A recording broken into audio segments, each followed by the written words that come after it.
High বন্ধুরা, কেমন আছেন সবাই? আজকে আমাদের ছোট্ট একটা ট্যুর খুলনা টু বরগুনা। আমরা যাব একটু বরগুনা শহরটা একটু দেখব এবং খুলনার থেকে বরগুনা যাওয়ার যে ভিউটা এটা একটু আপনাদের সাথে শেয়ার করব। এখন আছে আমি বৈকালিতে, তো আমার ট্যুর পার্টনার আপনারাও, যার জন্য চিন্তা করলাম যে আমি আমার বন্ধুদের সাথে শেয়ার করি কোথায় যাচ্ছি, বন্ধুদেরকে জানাই। একা একা কেন যাব? আমার জন্য দোয়া করবেন এবং আমাদের যাত্রাটা যেন শুভ হয়।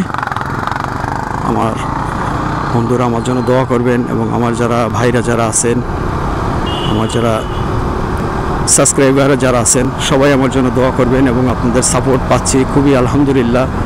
আপনাদের সাপোর্টের জন্য আসলে আজকে আমি আরও সাহস পাচ্ছি। যদি আপনারা সাপোর্ট না করতেন তাহলে হয়তো বা আমি এরকম সাহস পাইতাম না। এবং আপনারা আমার সাথে থাকবেন। আমাদের আর বয়রাতে আমি আগের একটা ভিডিওতে বলছিলাম যে বয়রাতে খুব সুন্দর সুন্দর বসার মতন স্পেস করে দিছে এবং বয়রাটা বেশ পরিষ্কার। এই রোডটা এখন বর্তমানে এখান থেকে কলেজ বোর্ড পর্যন্ত বেশ পরিষ্কার, কিন্তু ওর পরে একটু ডিস্টার্ব আছে, তার জন্য বেঞ্চ করে দিছে আর কি, বেঞ্চের মতন করে দিছে। আর বয়রাতে আমি তো আগেও বলছি বয়রাতে, এবং বয়রার বিশেষ করে পিএমজি, এই যে সামনে পিএমজি, এই যে এটা, আর এখানে পাবলিক কলেজ, তারপরে আরও ভালো ভালো সরকারি অফিস আছে এখানে। এবং বয়রার থেকে আমরা সোজা যাব বিশ্ব রোডে, ধরবো বিশ্ব রোড ধরে, তারপরে আপনাদের সাথে অ্যাড হব। এখান থেকে যাই যতটুকু পারি দেখি। বয়রার এই সাইডটা তো আপনাদেরকে দেখানো হয়নি, আগে যেটুকু দেখিয়েছি। আজকে শুধু ভালোটাই দেখাবো, কারণ মন্দটাও একটু দেখাই। আজকে বয়রার, এইটা হলো বয়রার মোড়, আর বাম সাইডে হলো বাজার, বয়রা বাজার। বাম সাইডে হলো বাজার, 250 বেড সোনাডাঙ্গা। যশোর চলে গেছে ডান সাইডের রোডে। গলাটা আজকে একটু বসা, যদি সাউন্ডে কোনো সমস্যা হয়, কথায় উচ্চারণে যদি কোনো সমস্যা হয়, আমাকে ক্ষমা দৃষ্টিতে দেখবেন প্লিজ। কি সুন্দর কাশফুল দেখেন, সুন্দর কাশফুল। ফুল এমন একটা জিনিস, ফুলকে পছন্দ করেন এরকম লোক মনে হয় খুবই কম আছে। তবে আস্তে আস্তে এই বয়রা সাইডটা উন্নতি হচ্ছে অনেক, আগে এতটা উন্নতি ছিল না। আগে বেশ পরিষ্কার এবং গুছানো হচ্ছে আস্তে আস্তে, প্রশাসনও করা হচ্ছে আস্তে আস্তে। প্রশাসন যত ভালো হবে দেশের উন্নতি, মানে দেশের আইন ব্যবস্থা যতই ভালো হবে ততই আপনার দেশের উন্নতি হবে। যদি প্রশাসন ব্যবস্থা যদি ভালো না হয় তাহলে আমি আপনি যতই ভালো হই না কেন, এতে কোনো লাভ নেই। এবং দোয়া করেন আমাদের জন্য। ওই যে বিশ্ব রোড, এই কয়দিন আগে রোডটা ভাঙা ছিল, এখন পাকা করছে, বেশ ভালো লাগতেছে এখন। ভাই আসতে, এবং আপনারা সাথে থাকবেন ইনশাআল্লাহ। আমরা গল্প করব, আড্ডা হবে ইনশাআল্লাহ। আমাদের যারা ট্যুর পার্টনার আছে, যারা বন্ধুরা যারা আমরা আছি, আমি ভালো ভালো বন্ধু পাইছি এবং তাদের সকলের সাথে আমার সুসম্পর্ক বজায় রাখার চেষ্টা করি। আমি সম্পর্কটা আসলে ধরে রাখাটা অনেক কষ্ট। আর মানুষের সাথে বন্ধুত্ব সম্পর্কটা হয় আত্মার। আর সাধারণত বন্ধুত্ব সম্পর্কটা এমন একটা সম্পর্ক পরবর্তীতে গিয়ে দাঁড়ায় যায়, এটা আত্মার সম্পর্ক, যেটা খুব গভীর হয়। এই সম্পর্কটা খুব আনকমন জিনিস আছে, যেগুলি আগে পরে হয়তো বা কেউ দেখায়নি। আমি সেই রোডগুলির ভিতর দিয়ে যাব, যেহেতু আমি একজন বাইকার। যদি ভালো কোথাও কোনো খাবারের হোটেল পাই, সেখানে ভোজন করব এবং আপনাদের সাথে শেয়ার করব এবং আপনাদেরকে সাথেই নিয়েই ইনশাআল্লাহ যাত্রা শুরু হলো।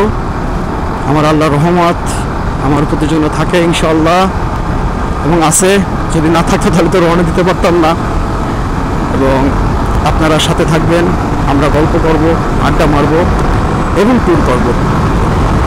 আর যেহেতু আমি বারে বারে বলি আমি একজন বাইকার, আমি চাই প্রতিটা বাইকার সেফটি ব্যবহার করেন, হেলমেট ব্যবহার করেন। প্রতিটা বাইকারের প্রতি আমার আহ্বান, আমার আন্তরিক ভালোবাসা, শুভেচ্ছা। ঈদের ভালোবাসা থাকলো, শুভেচ্ছা থাকলো, এবং আপনাদের কাছে আমার অনুরোধ থাকলো আপনারা সবাই সেফটি ব্যবহার করবেন, হেলমেট ব্যবহার করবেন। এই যে ভাই হেলমেট নাই, এই যে দেখেন 3 জন রয়েছে হেলমেট নাই। এই ভাই 2 জনের হেলমেট রয়েছে, ভালো 2 জনের হেলমেট আছে, খুবই ভালো। ভাইকে আমি ধন্যবাদ জানাইলাম আমার পক্ষ থেকে, এম বাইকারের পক্ষ থেকে। হেলমেট যারা ব্যবহার করবেন, এদের আসলে যে কতটা সুবিধা হয় আপনারা আসলে যদি কেউ বুঝতে পারেন তাহলে হয়তো আপনাদের বলতে হবে না। আর হেলমেটটা খুব দারুণ একটা জিনিস ভাই, দারুণ কাজ করে। এই যে আমি মাথায় দিছি, আগে হয়তো আমি বলছি যে মাথাটা সেফটি থাকে, প্লাস বাতাস অনেক, এই যে ধুল উঠতেছে, এইগুলি আপনার ফেজে বাড়ি খাবে, এগুলি খায় না। এবং আপনার সেফটি ফার্স্ট সেফটি, তারপরে অন্য জিনিস। বিশ্ব রোডে আছি এখন, আমাদের সেই রূপসা ব্রিজ, ঐতিহাসিক রূপসা ব্রিজ। এই রোডটা হয়তো বা কয়েকবার আমি অলরেডি দেখাইছি, তারপরও এক এক সময় রোডটার এক এক রকমের দৃশ্য ধরা পড়ে। দেখেন আজকের যে দৃশ্যটা দেখেন, আমি মাঝখান থেকে গাড়িটা চালাই, একটু দেখেন আপনারা রোডের যে ভিউটা দেখেন, বিউটিটা সবুজ, যে আপনার বৃষ্টির সময় যে গাছের যে পাতাগুলো কি সুন্দর দেখা যায়, এইটা এখন পাওয়া যাচ্ছে রোডে। আর কিছুদিন আগে আমি যখন দেখেছিলাম তখন রোডে আপনার গাছের পাতা ছিল না, আর এখন মোটামুটি রোডে বেশ গাছের পাতা এবং অনেক কিছু দেখা যাচ্ছে। যাক, আল্লাহ ভরসা দোয়া করেন আমার জন্য। আমি আপনাদের সাথে এই রোড নিয়ে কথা বলবো না, যেহেতু রোড সম্বন্ধে অনেকবারই বলছি, অনেকেই দেখাইছে আমাদের খুলনার এই রোডটা। এবং সত্যি কথা, আমাদের খুলনার এই রোডটার বিউটি অনেক সুন্দর এবং অনেক ভালো। এবং আমরা সবাই চেষ্টা করি, খুলনাবাসী যারাই আছেন, আমরা সবাই চেষ্টা করি আমাদের শহরটাকে ভালো রাখার জন্য। এবং আমি আহ্বান করব সবাইকেই, আমরা সব শহর, যে যে শহরে আছেন, যার যার শহর সে তার শহর, যারা দায়িত্বে আছেন তারা পরিষ্কার রাখবেন, তাহলে দেখতে আমাদের দেশটা খুব সুন্দর লাগবে। ছোট্ট একটা দেশ এই বাংলাদেশ, শস্য শ্যামল ফসল ভরা আমার এই দেশ, আমার সোনার বাংলাদেশ। বন্ধুরা, এই রোড অবশ্য আমার দেখানোর কিছু না, এই রোড আগেও কয়েকবার আমি দেখাইছি। কিন্তু সামনে ওই যে দেখেন, 3 জন মোটরসাইকেলে যাচ্ছে, 2 জন লেডিস আর 1 জন পুরুষ। আপনারা খালি ওই লোকটা গাড়ি চালাচ্ছে কীরকম, এটা একটু দেখেন। এইটা দেখানোর জন্য আমি ক্যামেরাটা অন করছি। আসলে এটা আমাদের বাইকারদের জন্য একটা লজ্জাজনক, দুঃখজনক। যা হেলমেট থাকলে ধন্যবাদ, কিন্তু লোকটা গাড়ি চালানোটা খুবই রাফ, এবং মেয়ে ছেলে আছে সাথে। এটা আসলে খুব দুঃখজনক, খুবই দুঃখজনক। দেখেন উনি গাড়ি ওভারটেক করার জন্য কি করতেছে, দেখেন সামনে বাঘ আছে, অথচ এখান থেকে উনি ওভারটেক করতেছে। আমি জানি না উনি কোনো রুলস জানে কিনা।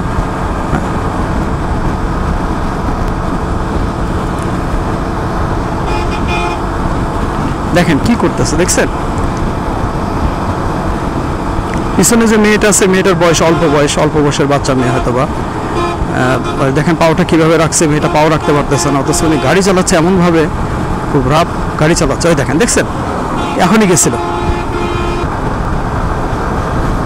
দেখেন বাসকে ওভারটেক করার জন্য কি করতেছে।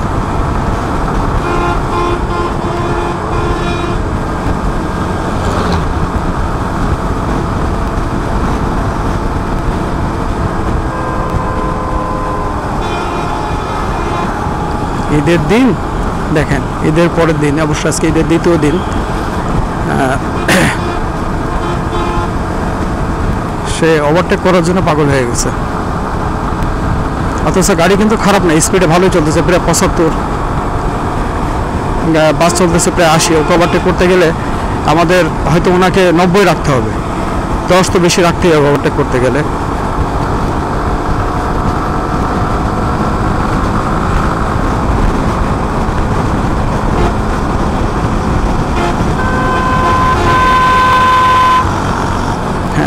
দেখেন লোকটার কাছে আসছে, দেখেন লোকটা কি করতেছে।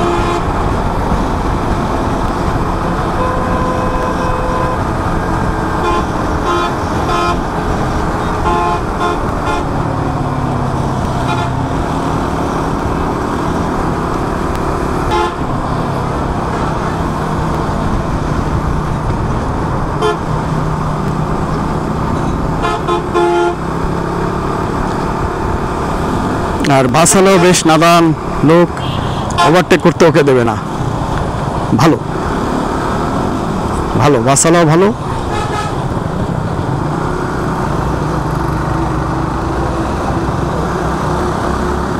প্রচন্ড ধুল।